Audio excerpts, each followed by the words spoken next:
Back here in this country, President Trump invited rank-and-file House Democrats to lunch today, essentially going over the head of House Speaker Nancy Pelosi. But none of them showed up. It was the president's latest effort to get Democrats to the table to talk about the funding for a border barrier or wall and trying to find an end to the partial government shutdown. Here's Chief White House correspondent John Roberts on what happens now. Good evening, John. Brett, good evening to you. What happens now is the president will continue to try to appeal to moderate Democrats on his calls for money for border security, including building a border barrier. But today, an effort to do that failed when two of the co-chairs of the Blue Dog Coalition and some other Democrats said to the president, "Thanks, but no thanks." President Trump invited a handful of Democrats to the White House today, along with an equal number of Republicans, to talk border security. None of the Democrats took him up on the offer. I think it's pretty telling this was supposed to be a bipartisan lunch, and the sheer fact that not a single Democrat was able to show up is pretty telling as who wants to negotiate and who doesn't. The lunch reinforced the White House mantra that President Trump is willing to cut a deal, but Democrats only want to obstruct.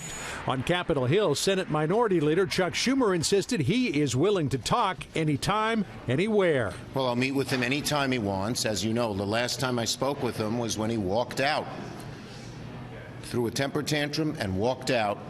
So we haven't heard from him since then. President Trump trolled the new House Speaker on Twitter today, writing, quote, "Why is Nancy Pelosi getting paid when people who are working are not?"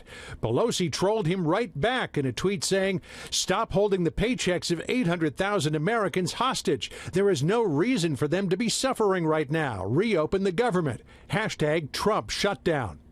Republicans again accused Democrats of ignoring national security just to stick it to the president. The question is, why have they all of a sudden flip-flopped on this issue? And the answer is pretty clear. It's because this is now an idea that comes from President Trump, and the Democrats clearly don't want to give the president a victory on this issue. The lingering effect of the shutdown took on new significance today. The Commandant of the Coast Guard, Admiral Carl Schultz, tweeting to his coasties, "Today you will not be receiving your regularly scheduled paycheck. To the best of my knowledge, this marks the first time in our nation's history that service members in a U.S. armed force have not been paid during a lapse in appropriations."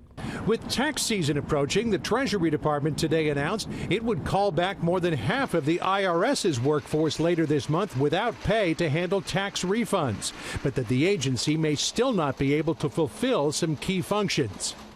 While all sides claim they want to end the shutdown, there is no movement toward compromise. I'd like to see proposals going back and forth every day. Democrats believe they can simply outweight President Trump as the shutdown begins to bite. You're not winning the fight.